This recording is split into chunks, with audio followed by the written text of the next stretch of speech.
Assalamualaikum warahmatullahi wabarakatuh. Innal hamdalillah nahmaduhu wa nasta'inuhu wa nastaghfiruhu wa natubu ilaihi wa na'udzu billahi min syururi anfusina wa min sayyiati a'malina. May yahdihillahu fala mudilla lahu wa may yudlilhu fala hadiya lahu. Asyhadu an la ilaha illallah wahdahu la syarika lahu wa asyhadu anna sayyidana Muhammadan abduhu wa rasuluhu la nabiyya ba'dahu. Amma ba'du, qala Allah ta'ala fil Qur'anil Karim, a'udzu billahi minasy syaithanir rajim. Bismillahirrahmanirrahim. Yarfa'illahu alladhina amanu minkum walladhina utul ilma darajat. Wa qala an-nabiyyu sallallahu alaihi wasallam, utlubul ilma minal mahdi ilal lahdi. Muhammad Amin Sibromalisih, alhamdulillah sudah hadir di tengah-tengah kita. Yang kami hormati pembina Majelis Ilmu Pak Haji Muji, yang kami hormati Ketua Majelis Ilmu Akhina Ali, dan teman-teman seperjuangan yang dirahmati Allah Subhanahu wa Ta'ala. Tiada kata yang patut kita ucapkan pada saat ini selain rasa syukur kepada Allah Subhanahu wa Ta'ala atas segala nikmatnya sehingga kita bisa berkumpul di tempat yang mulia ini. Amin ya Allah ya Rabbal alamin. Sholawat beriring salam marilah kita curah limpahkan kepada junjungan Nabi besar kita, yaitu Nabi Muhammad sallallahu alaihi wasallam, yang telah membawa kita dari zaman kebodohan menuju zaman pengetahuan. Baiklah teman-teman hadirin wal hadirah yang dirahmati Allah Subhanahu wa Ta'ala. Pada kesempatan kali ini saya sebagai MC akan membacakan susunan acara.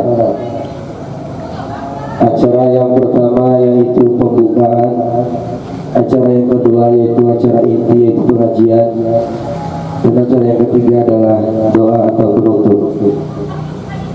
Baiklah, marilah kita buka acara pada malam hari ini dengan bersama-sama membaca suratul Fatihah ala hadhihi niyah wa ala kulli niyatin salihah. Ya adlis salama nas'alukal barakah wal karamah wal afiyah was salamah wa taufiq wal hidayah bid-din wa dunya wal akhirah, khususan ila hadratin nabiyina Nabil Mustafa Sayyidina Muhammad sallallahu alaihi wasallam wa ala alihi wa ashabihi wa azwajihi al-dhurriyyati wa alihi kiram syai'il Fatihah. A'udzu billahi minasyaitonir rajim. Bismillahirrahmanirrahim. Alhamdulillahirabbil alamin arrahmanir rahim maliki yaumiddin. Iyyaka na'budu wa iyyaka nasta'in ihdinas siratal mustaqim. Siratal ladzina an'amta 'alaihim ghairil maghdubi 'alaihim waladdallin. Amin. Baiklah, acara selanjutnya acara ibu, acara pengajian yang akan ditutup oleh pakai kita Pak Amin Sibromalisih. Kepadanya Bapak Abdullah Pak Haji Amin Sibromalisih, kepadanya kami persilakan. Bismillahirrahmanirrahim. Alhamdulillah nahmaduhu wa nasta'inuhu wa nastaghfiruh ونعوذ بالله من شرور أنفسنا ومن سيئات أعمالنا من يهد الله فلا مضل له ومن يضلل فلا هادي له والصلاة والسلام على رسول الله سيدنا محمد بن عبد الله وعلى آله وأصحابه ومن تبع هداه إلى يوم الدين. أما بعد. اللهم يا رب اشرح لي صدري ويسر لي أمري واحلل عقدة من لساني يفقهوا قولي. يا فتاح افتح لنا يا عليم علمنا يا فتاح افتح لنا يا عليم علمنا يا فتاح افتح لنا يا عليم علمنا. سبحانك لا علم لنا إلا ما علمتنا إنك أنت العليم الحكيم. صدق الله العظيم. Anak-anakku yang dicintai oleh Allah Subhanahu wa Ta'ala, ini kali kedua saya ke majelis ilmu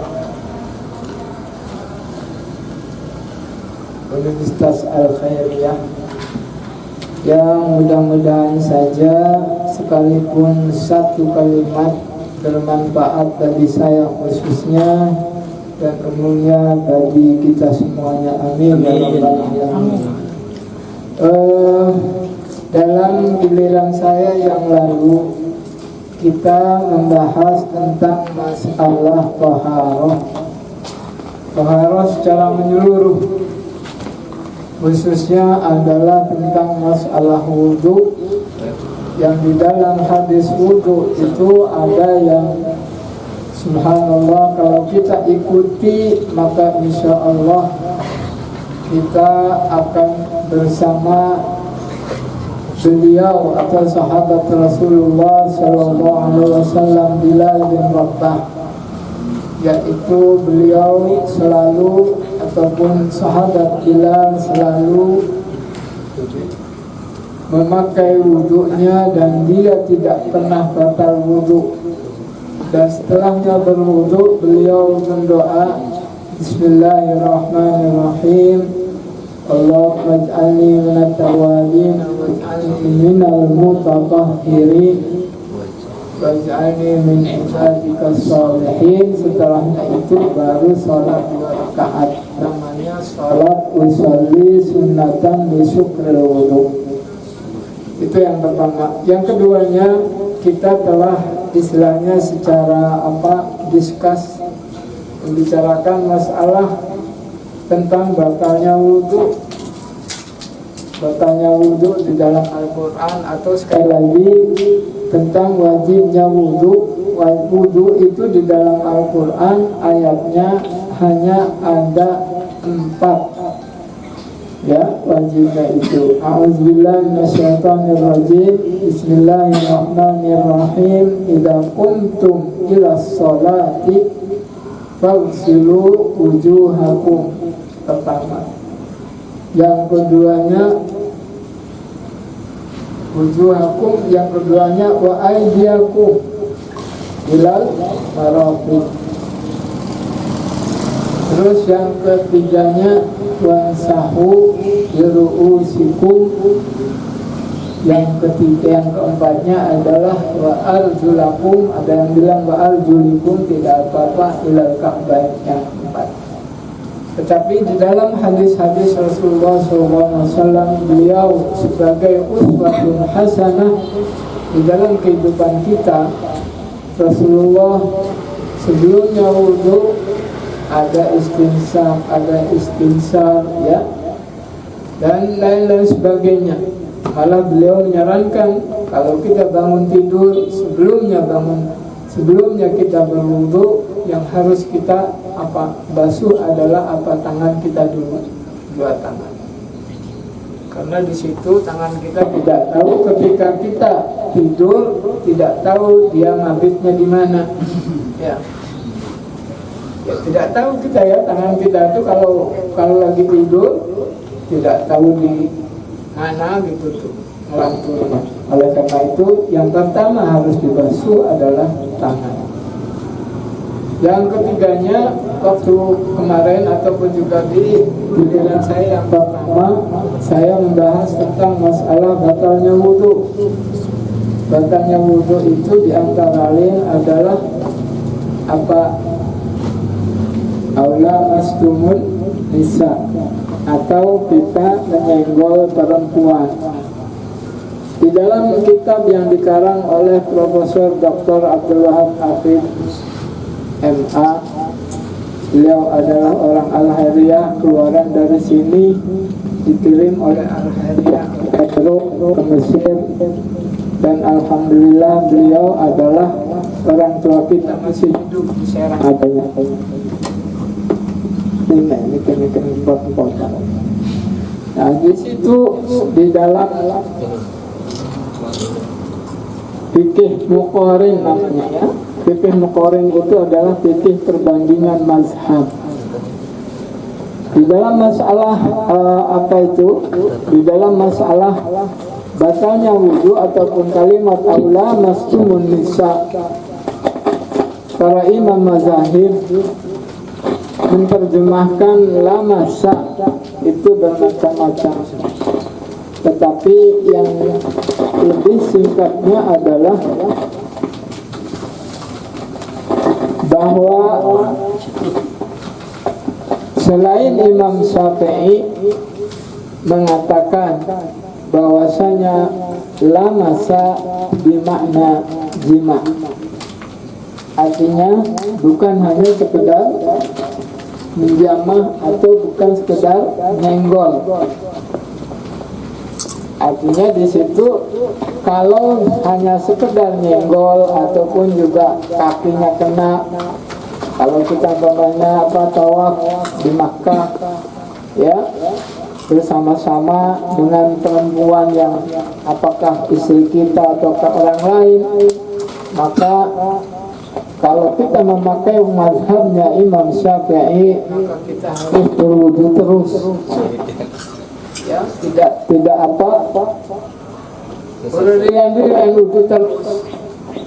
Tetapi kalau memakai imam yang lain yang memaknai lamasa di situ adalah bermakna jima, maka kalau nyenggol perempuannya tidak istilahnya ada rasa atau rasa yang kita berhubungan dengan antara laki-laki dan perempuan, maka tidak apa-apa menurut imam yang lain. Tapi menurut Imam Syafi'i tetap lamasa bimakna lemes, yang artinya nyenggol apa saja ataupun disengaja atau tidak disengaja, maka apa itu hukumnya sudah datang.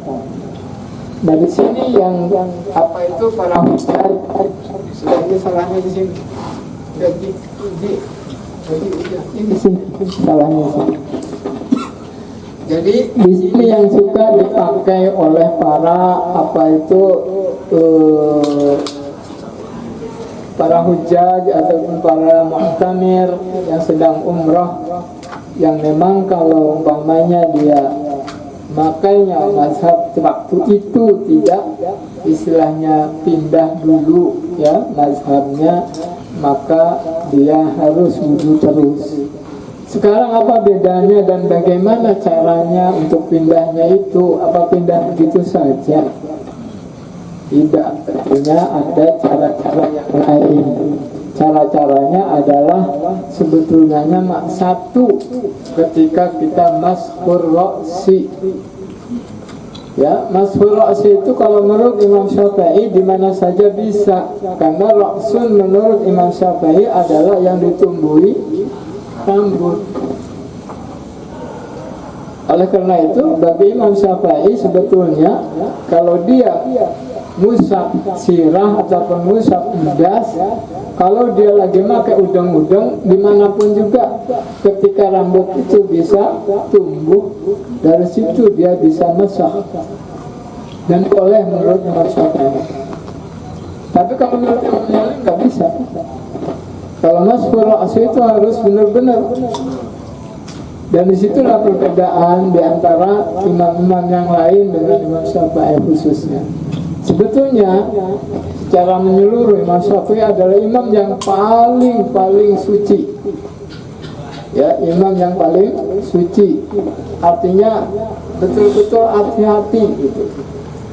Memang ketika Imam Syafi'i ada di Baghdad, ya, ada di Baghdad, belum istilahnya qaul qadim, di qaul qadim itu memang ada sedikit istilahnya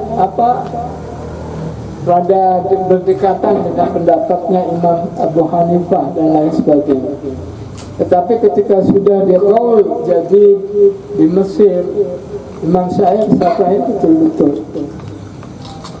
Dan subhanallah, kalau menurut Imam Syafi'i, kalau mazhab yang lain, kalau yang dagingnya bisa dimakan, maka kotorannya pun juga tidak apa-apa. Saya melihat ketika saya studi di sana ya, di Mesir, orang Mesir itu habis menggorok pokoknya jazar itu istilahnya tukang sembelih unta ataupun juga sapi itu kalau ada azan dibuka doang filmeknya ini langsung aja pergi. Subhanallah, padahal makan di situ dia habis nyetelin itu kan nggak tahu yang namanya kotorannya itu mungkin emper, tetapi mereka mungkin masanya beda dengan Syafi'i, maka ya boleh aja, karena mereka mengatakan bahwasanya setiap yang dagingnya halal maka itunya pun juga tidak apa-apa. Dan orang-orang tua kita senang pada apa? Pada apa coba? Usus nom. Usus nom pun jelasnya apa? Pada bayi ya. Nah, itu kalau menurut Imam Syafi'i boleh. Nah, usus nom pun kaji muji dapat nggak boleh. Sebab apa yang usus nom itu? Pun senang itu. Tapi ya kita memakai mazhab lain, maka masih bisa memakan apa itu. Karena apa ya tadi itu dalilnya, yang dagingnya halal maka itunya pun juga tidak apa-apa.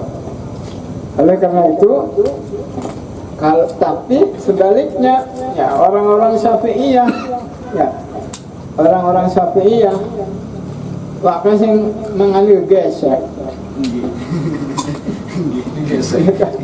Gesek yang istilahnya campur badannya dengan kotorannya kalau masih dimakan. Nah itu ya pokoknya mah kita sebetulnya dalam hal ini ya sudah jangan terlalu ya berdebatlah dalam masalah itu. Yang penting kita tahu ya bagaimana keadaannya ataupun juga bagaimana dalil. Baik, kembali kepada masalah yang tadi wudu, bahwasanya lamasa itu ada yang memaknai dengan jima. Karena memang Rasulullah pernah istilahnya yang hadisnya kalau tidak salah Bismillahirrahmanirrahim Maimunah ini salah satu istrinya Rasul radhiyallahu anha qalat, Siti Maimunah ini berkata bahwasanya Rasulullah SAW langsung saja saya terjemah, yang artinya bahwasanya Rasulullah pergi ke sholat, qabbala ba'du nisa'ihi, Rasulullah mencium salah seorang istrinya. padahal mah dia sendiri mungkin dia nggak mau terus terang kan. Terus pergi sholat ulang ya tawadhu, dan dia pergi sholat tidak wudu lagi. Ini hadis yang memang sudah ma'ruf ya, dan sudah istilahnya, apalagi yang punya KPIH sudah hafal. Dan ini yang istilahnya diberikan kepada para jemaah haji dan juga para jemaah umroh, agar supaya apa, istilahnya tidak, kalaupun juga hanya nyenggol saja mah tidak sengaja usul pamput. Rasulullah menyium istrinya gitu, salah seorang istrinya, langsung pergi sholat. Dan lillahi ta'ala subhanallah, saya sendiri ketika di sini Madial Haira dulu di pesantren, memang saya pakai. Artinya ketika mereka mau pergi sholat ya ke masjid berjamaah, dan sayanya kebetulan ada di jalan bersalaman. Lah kalau saya yang umpamanya mazhab Syafi'i bayu, waduh wudu terus kita ya. Ongkel kayaknya berapa orang pesantren apa itu santri perempuan waktu itu. Subhanallah. Jadi itu yang istilahnya sedikit apa namanya tentang masalah batalnya wudu dengan lames ya, dengan apa itu, dengan nyenggol ya, istilahnya kalau jadi hadis yang tadi mencium istri itu nggak batal. Kalau menurut hadis tadi begitu ya, jadi dan itulah yang harus yang dipakai. Dan kita mahasiswa ya, awas ya, jangan diekspos keluar ataupun keluar nggak apa-apa, karena memang inilah yang dipakai oleh para hujjat ataupun mu'tamir ya, orang-orang yang umroh yang pada waktu itu sementara ya, waktu itu dia memakai apa itu hadis tersebut. Berarti Imam Abu Haji itu pendapat Imam Hambali ya? Pendapatnya selain Imam Syafi'i, selain Imam Syafi'i itu membolehkan. Baik, selanjutnya pada malam ini ataupun juga kalau mau ditambah tentang masalah apa itu toharoh, di dalam diri kita itu ada mani, ada mazi, ada wazi.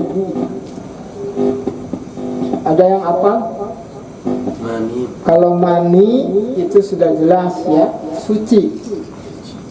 Ya, Rasulullah menyuruh pada istrinya ya untuk ngerok doang, dikerok di apa?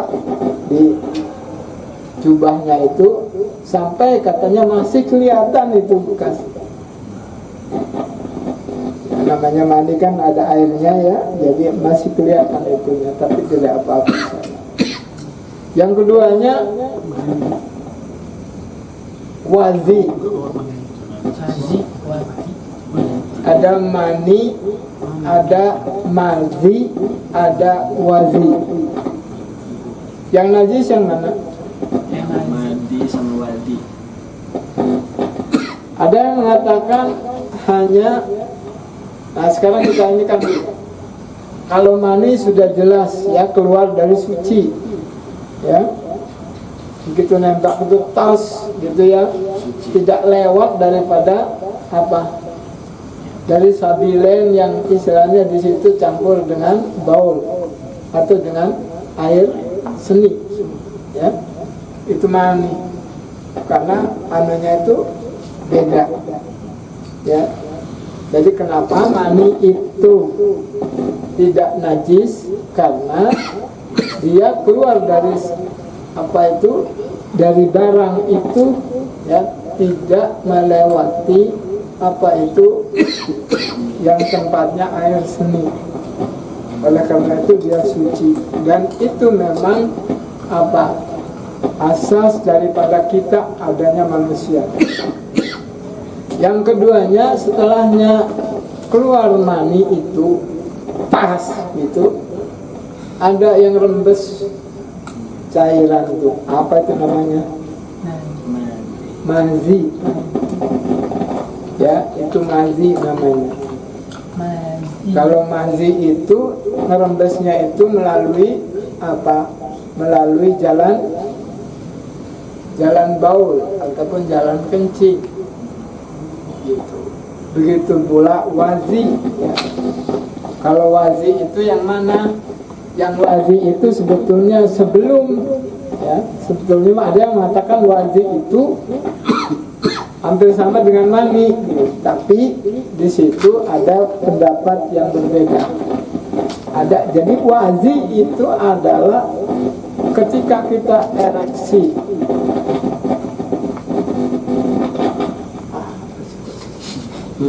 Ketika kita ereksi,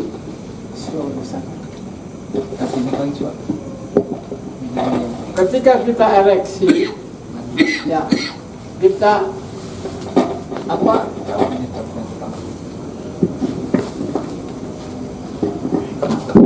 Ini kamu kesini guys. Enggak apa. Jadi ketika orang itu ereksi, maka di situ timbul apa? Timbul apa? Timbul cairan. Kita pernah nggak? Pernah nggak? Suami dulu. Ya, pernah. Lagi gue Pak. Ya, pasti ya, pasti. Dan itu subhanallah, ya, subhanallah. Allah itu menciptakan sesuatu yang subhanallah. Ma khalaqta hadza batila. Yang diciptakan oleh Allah itu tidak ada yang sia-sia. Ya kan? Coba kalau orang umpamanya tidak keluar itu wazi, waduh, susah ya. Daerah katanya susah masuknya lagi. Daerah begitu. Baik. Jadi sekali lagi ada yang mengatakan yang namanya wazi itu tidak apa-apa. Itu dia. Karena apa? Karena dia itu calon mani. Itu yang mengatakan tidak apa-apa, tidak najis. Tetapi tetap aja kalau umpamanya kitanya tidak langsung, ya, maksudnya tidak langsung nembak begitu, ya, tetap di situ menurut pendapat saya ke pendapat yang lain daripada yang mengatakan bahwa wazi itu adalah najis. Artinya karena kalau yang istilahnya berpendapat tidak najis itu adalah yang istilahnya apa? Begitu ereksi, begitu langsung ya nembak. Berarti dia campurnya dengan mani. Begitu. Kecuali istilahnya setelahnya itu baru istilahnya mazi itu benar-benar adalah hukumnya najis. Ada wayakum, mudah-mudahan apa itu sedikit ya masalah ini kita bisa nanti sharing lagi dan berdiskusi lagi. Pada malam ini saya ingin membacakan satu hadis. Hadisnya sebetulnya adalah hadis yang untuk bersih dan juga untuk kaya, yaitu hadis tentang salat duha.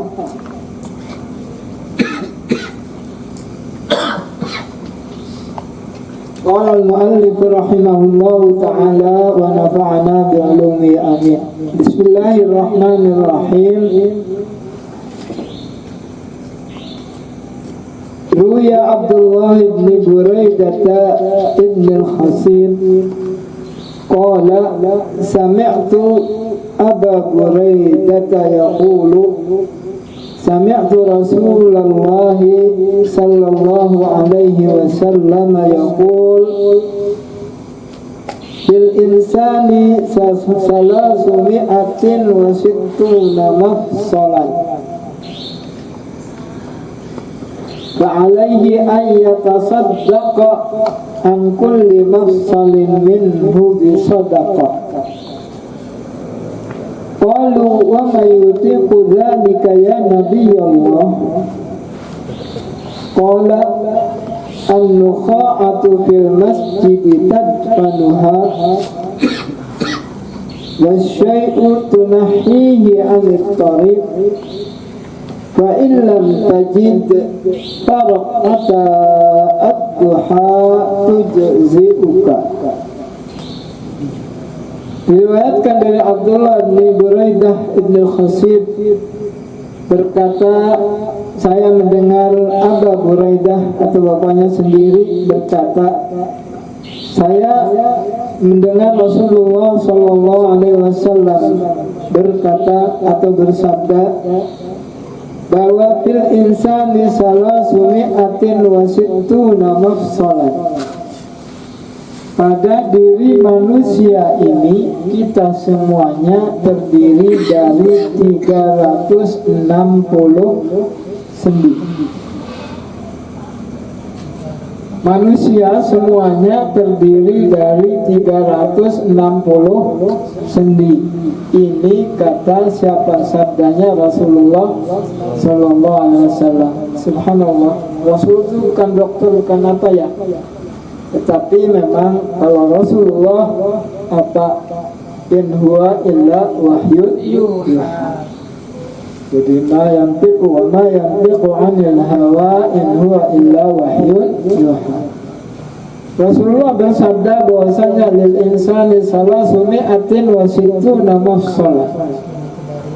Bagi manusia itu terdapat 360 sendi. Terus kata Rasulullah, wa alaihi ayyatasaddaqa ala kulli mafsalin minhu bisadaqah.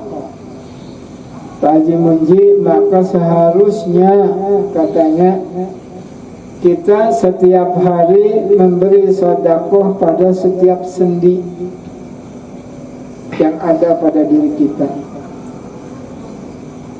Itu menurut hadis ini. Ya, fa'alaihi ayatasaddaqa bikulli mafsalin minha bisadaqah.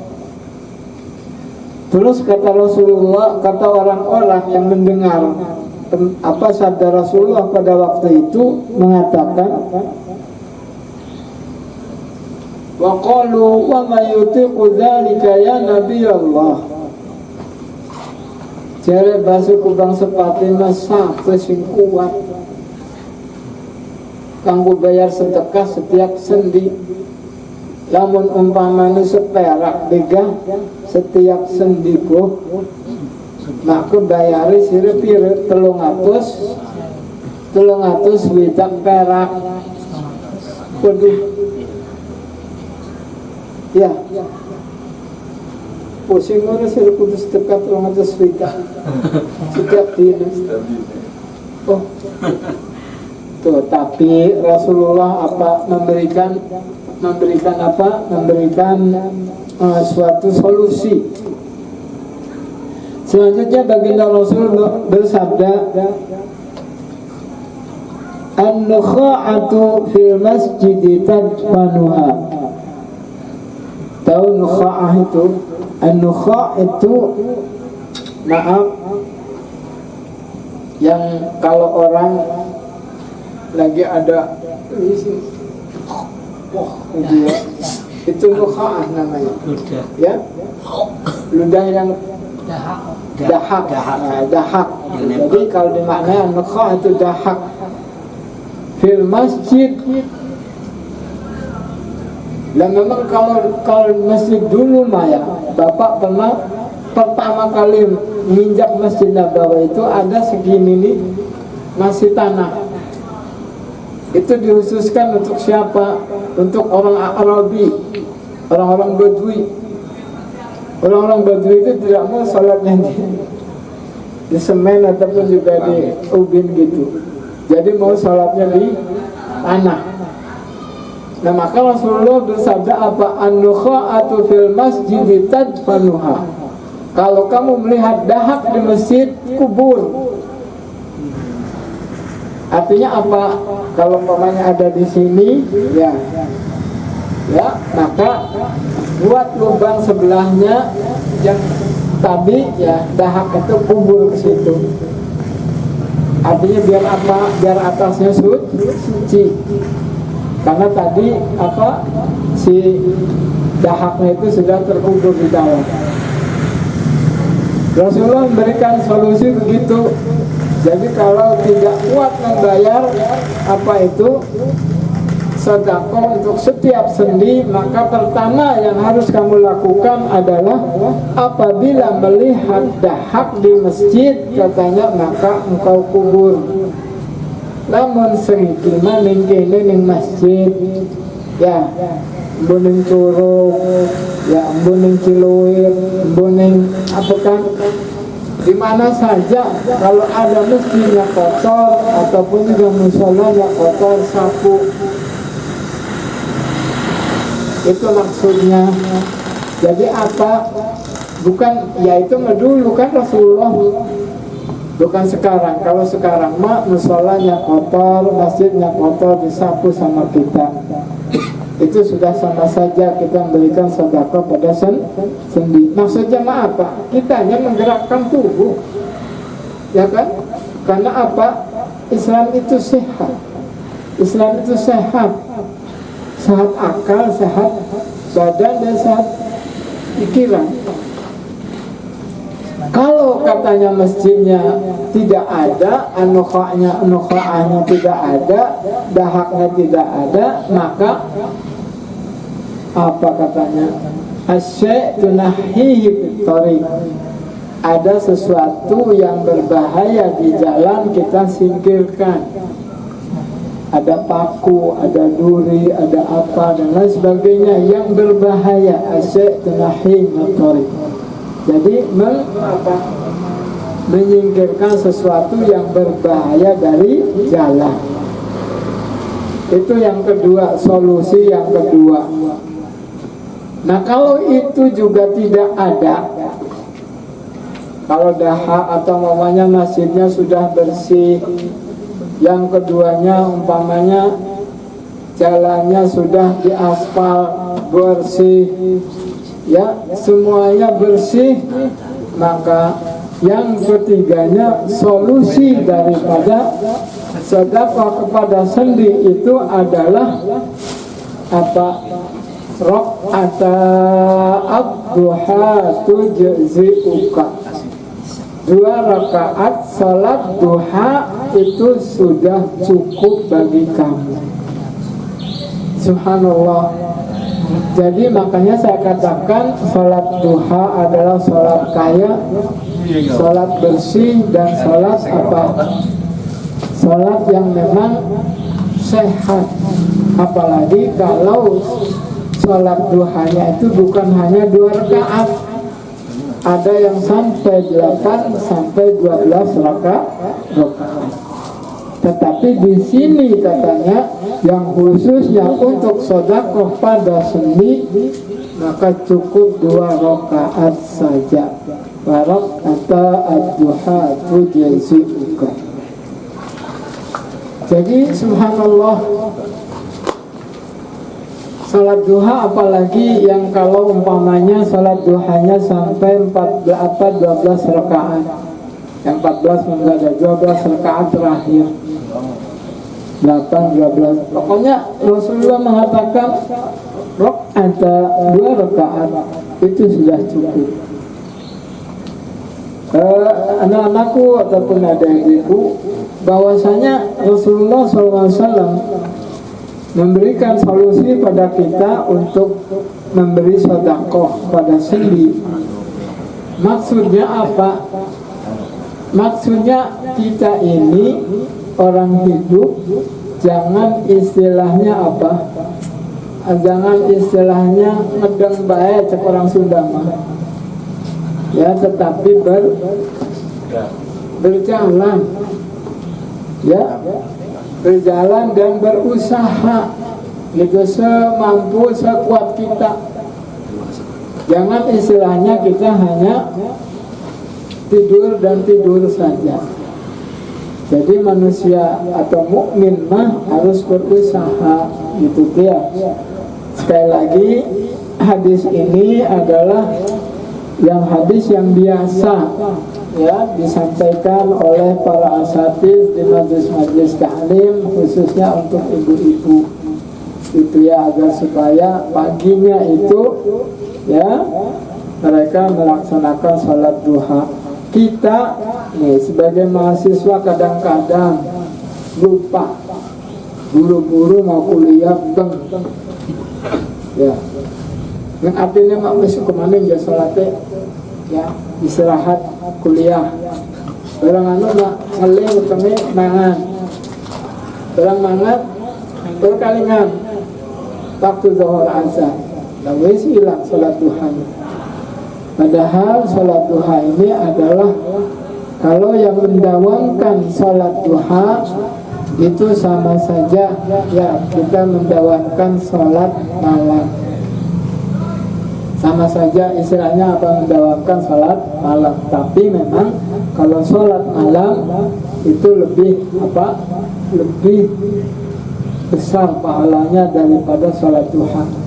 Karena apa, di situ Allah Subhanahu wa taala turun ke langit dunia di dalam suatu hadis yang mengatakan siapa yang akan memohon kesehatan, saya beri sehat. Siapa yang mohon rizki, saya beri rizki. Siapa yang mohon apa itu, apapun akan saya beri semuanya. Itu adalah doanya Allah Subhanahu wa ta'ala kepada kita. Tetapi kitanya yang kadang-kadang berdoanya kurang kepada Rasulullah atau kepada Allah Subhanahu wa ta'ala. Padahal subhanallah, doanya semua orang ya, termasuk Anda semuanya, itu pasti terkabul. Apa aja? Pasti terkabul. Namun percaya, kapan nih Bapak mah sudah merasakan semua doa saya, alhamdulillah sudah terkabul. Pengen dua rabi, alhamdulillah dua rabi. Pengen dua anak, alhamdulillah dua anak. Pengen lunga di Mesir, alhamdulillah pernah lunga. Pengen haji, alhamdulillah terang-terang balik. Benar? Bukan, enggak monggo apa-apa. Dan kadang-kadang saya mau haji itu khususnya dari ketika di Kairo dulu, nggak punya duit, Pak Haji, nggak punya uang. Tapi biasa kalau main ke kedutaan besar Indonesia di Kairo itu, paspor itu saya bawa aja ke kantor. Suatu hari saya nggak punya uang, orang kedutaan itu udah apa sama saya, katanya Amin nggak berangkat tahun ini, nggak punya uang Pak, nggak boleh mana beli tiket. Saya bilang, udah itu Pak, lu katanya tuh butuh guide katanya. Ada yang diplomat itu kan harus ada pengawalnya, itu namanya guidance ya. Dan di situ saya hubungi, sudah kasih paspornya, tiket dikasih, uang saku dikasih, berangkat Haji Muji. Jadi subhanallah, yang namanya haji saya paling gampang. Doanya itu dari kecil sebetulnya pengen haji. Dan ya subhanallah ya, yang saya katakan tidak terhitung itu saya nggak inget-inget soalnya, baru kehitung. Selama di Mesir itu saya 8 tahun terus-terusan, apalagi selama di Madinah saya 11 tahun. Jadi subhanallah ya, nggak hitung pokoknya yang namanya haji. Jadi doanya itu benar-benar terkabulkan Pak Haji. Terus dan itu memang apa, firman Allah Subhanahu wa ta'ala, A'udzubillahi minasyaitonirrajim, Bismillahirrahmanirrahim. Idza sa'alaka ibadi anni fa inni qarib. Allah berfirman, apabila bertanya kepadamu wahai Muhammad, hamba-hambaku, Ani tentang aku, katakan pada mereka, fa inni qarib, saya ini dekat. Lanjutnya ayat itu, ujibu da'watad da'i idza da'an. Ujibu itu fi'il apa? Fi'il mudhari'. fi'il mudhari masanya apa? Hal dan istiqbal. Istiqbalan hal. Istiqbalan, ya. Jadi pantas bahwasanya doa itu di dalam hadis Rasulullah SAW ada 3. Yang pertama doanya para anbiya, itu langsung, ya. Doanya Nabi Nuh bagaimana ketika sebelum badai datang. Karena Nabi Nuh sudah 950 tahun berdakwah, tidak ada orang yang ikut, malah katanya menurut cerita hanya 80 orang yang ikut pada waktu itu 950 tahun. Dan kalau umpamanya katanya dalam surat Nuh, silahkan dibaca, kalau dia berdakwah itu katanya semua nutup kupingnya. Kaumnya itu tidak mau yang ini. Subhanallah. Jadi yang doa itu terkabulkan, doa para nabi yang pertama. Yang kedua, doa itu pasti dikabulkan bagi siapa? Bagi orang yang dizalimi. Sebagaimana dalam hadis Rasulullah, da'watul mazlumi la tuhjabu. Doa yang orang yang dizalimi itu tidak ada halangan. Yang ketiganya, doa kita itu diijabah, tapi nanti katanya. Kapan? Ketika kita di surga. Amin ya rabbal alamin. Kita sekarang ini mahasiswa pengen ngiler kalau melihat apel. Uang-uang memperdomangani apel pengen ya. Nah, gelentos hati ngireku juga mengkok, cegah. Bapak orang pernah mati. Cegah juga ning surgaku mengkok. Cukup tekuk juga serane lagi dodok. Tekuk kecil apel. Iya, karena hati ngireku kepengen itu. Ya. Itu nanti di surga datang. Ijabah doa kita, keinginan kita itu pasti kata Allah, yaitu nanti di surga. Yang ketiga, Dulu nak mobil, nanti tak mobil dari surga. ya kuliman sih anak Arab lu meneng di surga. Aku meneng anta tegal tong dah. Nah kamu mobil nih kan rumah, Banyak lebih. orang wis dingin enggak apa kan? Bidadari ke Patang Bolo. Wes pokoknya mah oh enak itu Maya. Jadi subhanallah, kalau Allah berjanji uji bu pasti ya, tak ijabah, tapi mau kan pilih mudor. Jadi ujibu-ujibana ujibuna tujibu-tujibana ujibna tujibu-tujibana tujibuna tujibina tujibana ujibu ya.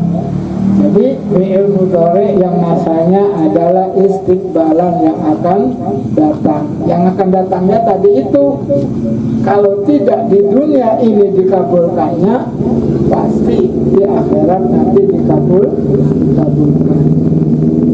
Oleh karena itu, yang penting bagi kita adalah doa. Lantas dalam satu hadis bahwa doa itu silahul mukmin. Doa itu adalah senjatanya orang beriman. Ya, doa apa saja. Dan Bapak katakan, alhamdulillah kalau saya, alhamdulillah semua doanya terkabulkan. Apalagi masalah haji, pirang-pirang balen bolak-balik. Apalagi ketika Bapak di Madinah 11 tahun, ya, subhanallah. Pulang ke sini juga masih tetap pulang pergi bawa jemaah haji. Amin ya rabbal alamin. Kesimpulannya, ya adik-adikku, ya anak-anakku, bahwasanya manusia ini kalau untuk berbuat baik memang kadang-kadang susah. Padahal semua hal yang kita hadapi itu adalah ada pahalanya. Ngaji kanan apa mani? Ya, apalagi ini mah. Man salaka tariqan, katanya ya, terus apalah punya hadisnya juga mungkin. Man salaka tariqan apa? Yaltamisu fihi apa yaltamisu fihi al-ilma sahhalallahu tariqan ilal jannah. Dan subhanallah itu sudah hafal para ibu-ibu juga di. Nah sekarang apalagi ngaji, belajar kamu, ya kuliah kamu, jalan dari umpamanya Curug ke sini untuk talabul ilmu. Apakah ngaji begini, apakah kuliah, apakah apa saja. Apakah bertanya kepada Pak Haji Munji, atau bertanya sama saya, atau pada teman dan sebagainya, sudah pahala. Sama saja, subhanallah. Kapan saja. Tapi kadang-kadang kitanya juga dosanya cepat. Dosanya cepat. Janji sama teman, oke namanya ya. Besok ini oke namanya. Tapi barang janjinya apa? Tuh janjinya. Tapi kalau insya Allah nggak masuk orang munafik ya. Alhamdulillah dari yang betul-betul cirinya orang munafik mah apa katanya? Ayatul munafiqi salah satu. Idza hadasa kadzaba wa idza amana khan wa idza tumina khana wa idza wa'ada akhlafa. Jadi ciri-ciri orang munafik itu ada 3. 1, kalau dia bicara idza hadasa bohong. Oke nya iya itu, tapi mudah-mudahan yang itu tidak masuk pada munafik ya. Alhamdulillah orang munafik mawangan sudah jelas jadi ancam oleh Allah, innal munafiqina fi dzarkil asfali minan nar. Alhamdulillah min zalik.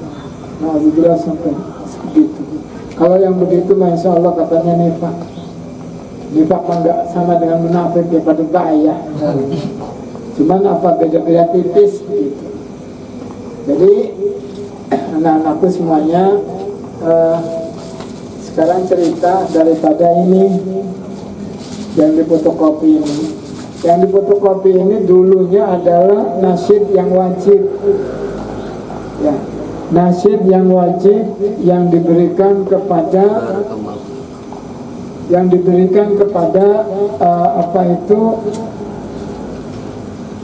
para santri yang pada waktu itu belum Al-Hairiyah tapi di Nahdlatul Subhanul Muslimin, di santri pergerakan pemuda Islam. Ininya tidak memakai timbangan nasyidnya ataupun lagunya, tidak memakai timbangan do re mi fa sol la si do, karena bapak saya tidak belajar. Artinya tidak belajar di di sekolah rakyat, tapi belajarnya agama. Bisa menulis itu latihan sendiri, tapi tulisannya bagus ya. Bisa menulis itu bahasa Indonesia, latihan sendiri. Dan ini kalau bapak kemarin di hari pertama pernah yang bercerita tentang Jam'iyah Nahdlatul Subhanul Muslimin, yang Jam'iyah itu didirikan oleh Syekhul Masyayikh Ki Haji Sam'un bin Alwiyan. Maka bapak saya adalah muridnya beliau yang pertama, yang sampai istilahnya diberi kewajiban seolah-olah kamu katanya maju mundurnya pesantren terserah sir gitu. Jadi subhanallah, sampai ketika bapak saya dijodohkan dengan ibu saya, yang ibu sayanya adalah anaknya Kiai Haji Aliuddin Kubang Sawit. Tahu Kubang Sawit? Dia bakal lurus. Kubang Sawit pun di sana tuh, daerahnya daerah Grogol dulu ya, mau ke sini. Jadi di situ Madrasah Kubang Sawit itu Madrasah Al-Khairiyah cabang nomor 2. Pertama, yang cabang nomor pertama adalah Blingseng kalau nggak salah. Blingseng itu yang pertama, yang keduanya Kubang Sawit. Nah, Kubang Sawit itu ada siapa? Ada Kiai Haji Aliuddin. Siapa itu Kiai Haji Aliuddin? Kiai Haji Aliuddin itu adalah tokoh masyarakat yang apa itu, yang wong sugih juga Rabine genenem. Tapi yang nempel itu adalah 4. Ibu nenek saya itu ya, Hajah Marwiyah itu adalah yang terakhir. Nah, ketemunya bapak saya dengan ibu saya itu adalah wasilahnya siapa? Syekhul Masyayikh Sam'un. Ibu saya yang pertama adalah jatuh perawannya dengan bapak Kiai siapa? Bapaknya Kang Wawi, Ustadz Sahin pertamanya, tetapi belum nikah. Ketika ke Sampun datang ke rumahnya abande saya Kiai Haji Aliuddin, ibu sayanya lari-larian. Yang kata beliau, sudah katanya bocah malam melayu-melayu bagaimana jadi paksa. Juga kena anak kita deh. Yang bagus, gagah, tidak pintar. Lah kata Kiai Aliuddinnya, kakak saya, lah yainya punya anak kebeta. Dia Rahmat yang masih cilik kan. Terus ya yang lainnya gitu ya. Apalagi Ustaz Fatma belum lahir. Waktu itu belum lahir Ustaz Fatma. Karena Ustaz Fatma itu adalah nikah dengan Nyai Fauzah Kiai Sam'unnya setelahnya dinikahi bapak saya. Jadi bapak saya sebelum nikah dengan anak Kiai Aliuddin nikah dengan Nyai Fauzah. Gitu. Ibunya Jifat. Nah, bapak sayanya disuruh nikah sama ibu saya, itu tuh diputuskan Nyai Fauzahnya dinikahi oleh Sam'un, dapat Haji Fatullah Sam'un. Itu orang dulu mah gitu ya. Oh gitu ya? Iya, orang dulu mah gitu kan, nurut aja sama kiai. Luar biasa. Boleh lah. Itu biasa di luar kan. Jadi subhanallah begitu. Makanya Pak almarhum ya Haji Fatullah Sam'un, kalau dulu saya di kampus ini, kalau saya jauh itu beliau nggak berhenti dulu. Zaman ke Ustaz almarhum Profesor Dr. Imad Hamdi almarhum yang menjabat pengurus besar di sini PB dulu, atau beliau anunya dulu di sini. Itu melihat saya jauh tuh berhenti Ustaz Fatullah, istilahnya salam dulu lah gitu, salam. Jadi subhanallah, orang dulu mah bagaimana kata kiai ya, karena memang kiai itu orang dulu mah kiainya bukan kiai picisan. Namun saya kira kiai ini kiai proposal. yang proposal ya, yang tidak. Ya ada yang begitulah ya, tapi ya itu mungkin nazir gitu kan. Ya hanya sedikit gitu. Ada yang namanya memakai kiai itu ya, kiai haji, beneran lah. Ada titelnya lagi, tapi adanya di pendopo. Yang dibilang subhanallah. Kalau bapak saya dari sejak nyantri ya, siapa kamu? Dari sejak nyantri itu memang orang nggak punya ya, sampai istilahnya di pesantren ya, ditanam oleh Syekhul Masyayikh Kiai Samun itu memang nggak punya apa-apa, ya ngandelin Allah aja. Sampai ya itu ada cerita yang pernah saya ceritakan atau belum, pernah kata, tapi temannya, bapak saya mah temannya dengan Profesor Sabli Hasan ya, mertuanya Sabli Hafif. Pak Sabli Hasan itu setiap malam Jumat ngajinya di Citangkil sana, Citangkil Lama, di masjidnya itu. Sebelum jadi pengurus besar juga sudah di sana ngaji. Jadi kalau datang itu asar ya, az-zuhur gitu. Zuhur datang, udah langsung ambil air wudhu, masuk tidur gitu. Profesor Sabli Hasan. Asar itu bangun, mau asar gitu bangun, sudah sholat asar berjamaah dengan bapak saya. Beliau kan ngajinya tafsir ya, jadi Al-Quran itu dari Quran dia tafsirkan. Profesor Sabli Hasan itu kan pernah di Kairo juga, pernah di Mesir. Itu mau ngaji nanti malam itu tafsir dari maktabah apa itu, bapak saya itu di kamarnya dikeluarin semua tafsir. Itu orang dulu ya, profesor sudah harus ngaji ngedelam semua kitab tafsir diturunkan. Baca sedikit mah sohor bayar harus ngaji pokoknya mah bisa nanu baik.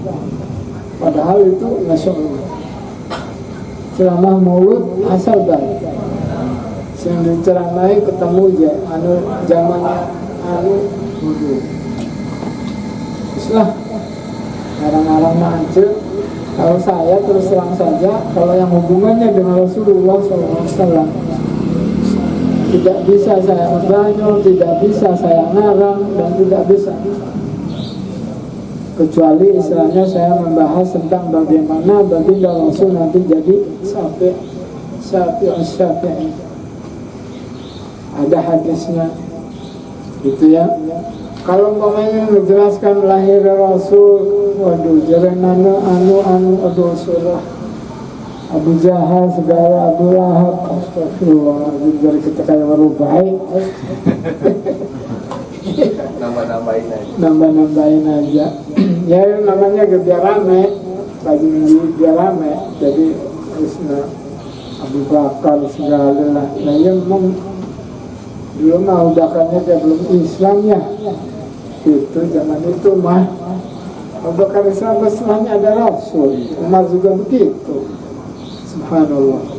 Itu mah antara teman-teman yang Abu Jahal, Abu Lahab, Abu Sufyan masih kuat, lebih selupin. Saya nggak sanggup itu. Walaupun ya istilahnya ada sih hubungannya dengan Rasul ya. Tapi hal-hal yang ngarang begitu, khususnya kita semuanya ya, sebagai yang orang yang selain mahasiswa moderat, boleh kita tahu tapi jangan di ekspos terlalu gitu ya, apalagi yang hubungannya dengan baginda Rasulullah Sallallahu Alaihi Wasallam. Saya takut dengan hadisnya Rasul, ancamannya apa? Man kadzaba alayya muta'ammidan falyatabawwa maq'adahu minan nar. Sing sape-sape juga aja bohong ya, mengada-ngada tentang Rasulullah atau dari Rasulullah, maka tempatnya nggak ada lagi, katanya neraka. Nauzubillah min. Oleh karena itu, kenapa kalau kita sekarang ya maaf ini ya membahas masalah hadis ya sedikit, kadang-kadang ada ya sebagian kelompok yang kalau kita membaca hadis ditanya hadisnya sahih apa tidak. Ya, itu banyak ya. ditanya hadis sahih tak punya dia itu sirik pun kayak orang yang hadis sahih pun kayak aku ya. Saya sebetulnya bahwa hadis ini yang gede ini adalah kitab yang namanya Al-Lu'lu' wal Marjan fi mattafaqa baina syaikhan. Jadi kitab Lu'lu' wal Marjan ini kitab hadis yang hadis-hadisnya adalah ittafaqa baina syaikhan Al-Bukhari wa Muslim. Jadi ini kitabnya dan gede ini soalnya berapa ada berapa bab ini, ada berapa juz gitu, ada juz 1 sampai 4, makanya tebal. Jadi di sini adalah jelas hadisnya sudah. Kalau ittafaqa baina al-Bukhari wa Muslim berarti hadisnya sahih. Sekarang apa bedanya? Nah, sekarang balik lagi. Hadis itu apabila memang tentang masalah ahkam ad-diniyah atau ahkam asy-syar'iyyah, maka benar harus ditanya ya, apakah itu sahih atau tidak. Sebab kalau kita ngulik ya, ada sekalian, atau membaca sejarah pada wafat Rasulullah SAW, kalau kita baca sejarah khususnya ba'da khulafa'ir rasyidin ya, itu subhanallah carut marutnya agama Islam itu subhanallah. Iya, ya kadu kalau orang yang tidak istilahnya belajar terbawa itu. Orang kalau umpamanya subhanallah, padahal mereka itu orang mukmin, orang Islam, tapi suaranya beda. Bedanya apa? Ya menurut yang membedakan sebetulnya, kalau dalam masalah syariah ya kadang-kadang sama. Taruhlah katanya orang Syiah, atau bawahnya kita ini di sini maaf, ada yang katanya celananya udah cingkrang. Ada yang ngomong, sebelum sudah cingkrang bu. Kok gitu sih? Orang pakaian aja itu mah yang sama, Qur'annya sama, hadisnya sama semua. Hanya memang ada perbedaan sedikit saja ya di dalam masalah pelaksanaan apa itu syarak ya. Yang syaraknya itu bukan syarak yang wajib ataupun bukan yang fardu, tetapi hubungannya dengan apa? Yang furu'iyah. Tahu furu'iyah? Yang cabang-cabang. Masalah sunnah wudhu lah, sunnah puasa lah, dan itu aja sebetulnya. Kalau Qur'annya sama, ya hadisnya sama yang dipakai. Itu. Oleh karena itu, pedoman kita adalah kalau seandainya memang si hadis itu dipakai untuk ahkam syar'iyah, memang betul harus kita teliti. Sekarang meneliti atau menelisik hadis itu kayak apa? Cobalah kita sekarang begini saja, cara mudahnya ini ya. Hadis itu tidak akan istilahnya sahih atau mutawatir. Apa itu sahih dan mutawatir? Buku sahih ganti mutawatir maning ya. Mutawatir adalah yang tawatarat ya, ataupun yang ruwatuhu aksar min wahid. Hadis mutawatir itu ya kayak umpamanya innamal a'malu binniyat yang diriwayatkan oleh Umar bin Khattab ya, an Umar bin Khattab, itu banyak lagi sahabat-sahabat yang meriwayatkan. Nah, itu adalah hadis mutawatir namanya, dan itu pasti sahih. Hanya sekarang begini, aku bapak tulis dia. Mantan nih Pak. Mana tulis bilangnya? Sudah mantan. Hapus dikit. Geser papan tulisnya nanti. Geser ke depan. Karena waktu Coba. nyakut di. Jadi yang namanya hadis itu pertama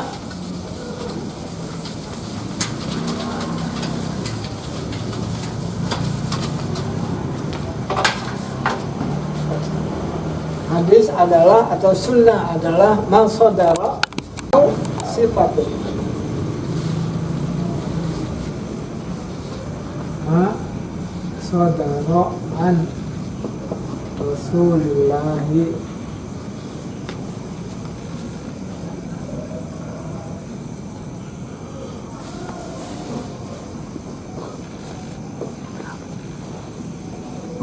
min qaulin au fi'lin au takwirin au sifatin. Sunnah ataupun hadis adalah yang timbul dari Rasulullah SAW daripada perkataan, perbuatan, ketetapan ataupun sifat. Sekarang yang kaulin, fi'lin sudah jelas. Kalau sifat juga sudah jelas. Takrir yang mana? Takrir itu kebanyakan adalah pernah Rasulullah SAW lewat dalam satu kebun kurma, ya, yang pada waktu itu para petani kurma itu lagi nyunati si kurmanya itu. Sebab kurma itu kalau umpamanya tidak disunat, diambilin gitu, maka kalau megar begitu brak, jatuh semua. Bukan kayak beluluk kelapa. Kalau beluluk kelapa maka jatuh, kalau kita himpit dia jatuh sendiri kan, satu. Pada waktu itu kata Rasulullah jangan diambil, biar banyak katanya kan gitu ya. Terus ya namanya para petani akhirnya mengikuti apa yang sabda Rasulullah. Begitu diikuti ternyata panennya tidak berhasil. Karena apa? Si kurmanya hancur, istilahnya apa, tidak berbuah baik. Maka ketika itu akhirnya ketika ditanya oleh Rasulullah bersabda apa? Ya kata para petani itu, kan antum yang bilang katanya harus di dibiarkan dan sebagainya. Terus kata Rasulullah, akhirnya ada sabda beliau yang terkenal, antum a'lamu bi umuri dunyakum. Ini khusus dalam masalah muamalah ya. Jadi masalah muamalah itu yang diambil adalah antum a'lamu bi umuri dunyakum. Kamu katanya semuanya yang lebih tahu daripada hal-hal duniamu gitu. Masalah mengenai perbankan, masalah apa itu apa sajalah yang masalah duniawi ya, itu Rasulullah SAW yang dipakai dalil adalah sejarahnya tadi itu antum aklamu di umur dunia. Akhirnya ditetapkan sebagai takrir ya, ketetapan bahwasanya hal-hal yang duniawi ya itu diserahkan kepada kita. Itu adalah yang takrir ya. Sekarang yang sifat sudah jelas ya, sifat-sifat Rasulullah apanya saja, makannya ya, makannya Rasulullah itu selalu tayammum. Tayammum itu adalah selalu dengan tangan. Dan kalaupun jalan juga ya selalu Rasulullah mendahulukan yang kanan. Ya, kalau jalan silahkan duluan yang kanan. Itu tayamum. Minum jangan biasakan dengan kiri. Kalau pemuda biasanya khususnya mahasiswa banyak yang saya lihat ya selalu memakai kiri. Saya juga dulu ya masih memakai kiri. Tapi alhamdulillah kalau sekarang sudah tayamum ya mengikuti apa yang dikerjakan oleh Rasulullah SAW. Baik, jadi sekarang jenjangnya dan namanya sunnah itu adalah ini, kalau ini adalah Rasul, di sini adalah sahabat,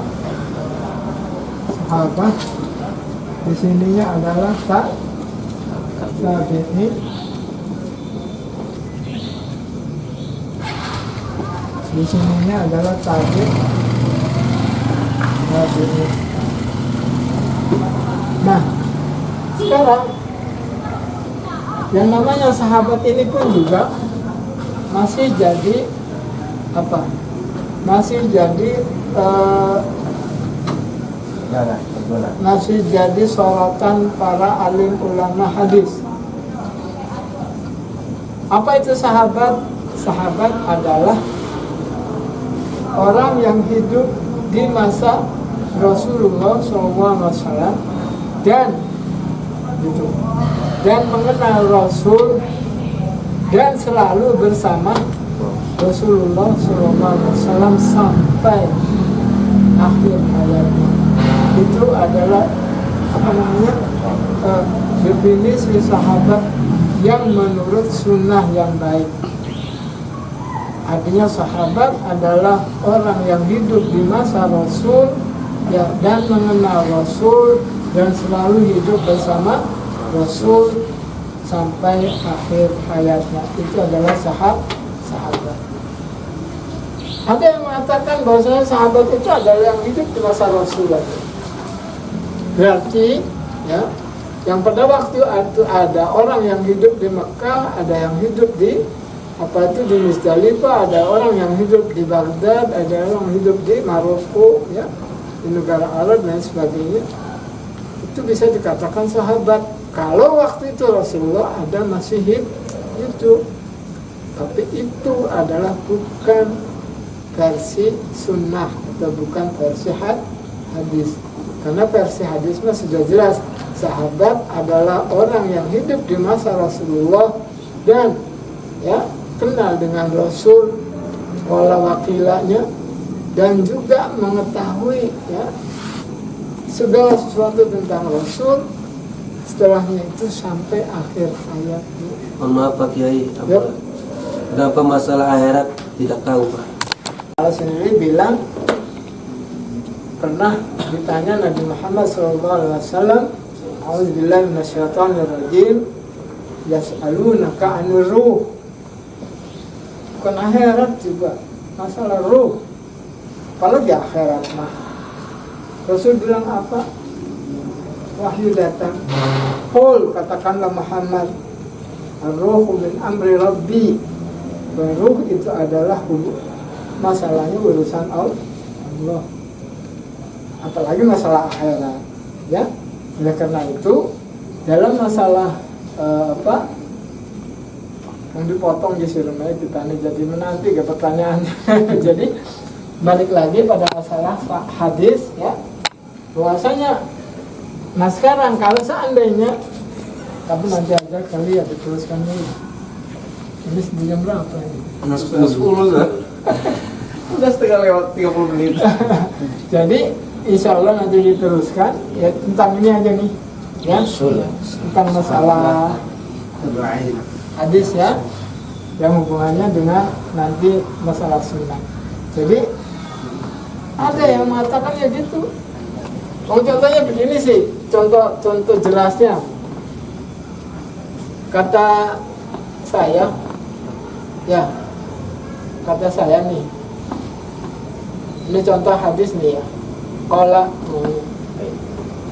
bahwa di tol Cilegon Merak ada kecelakaan. Kata siapa? Kata saya. Siapa yang cerita? Haji Munji ngomong. Pantas katanya kalau Pak Haji Munji mau Pak Jamin mendekat sama beliau mah kayak gitulah ya. Dulu juga dalam masalah ini nih senang tuh kayak gitu juga anunya jidalnya itu ya, diskusinya para sahabat itu. Mudah Allah yukum jami'an, insya Allah bermanfaat ya kita. Udah jam 9:30. Kalau saya mau ditantang sampai jam 12 kecap. Tidur dulu. Jadi insya Allah diteruskan tentang masalah ilmu hadisnya ya. Insya Allah dan Allah yukum jami'an, mudah-mudahan apa itu bermanfaat bagi saya khususnya dan bagi kita semuanya. Amin. Amin. Dan jangan lupa salat duhanya ya. Salat duha itu adalah salat kaya. Dapat orang kaya, Pak. Hah? Dapat kaya. Iya, kata siapa? Satu lagi. Jangan takut kaya. Abu Bakar. Terima kasih kepada Pak Kiai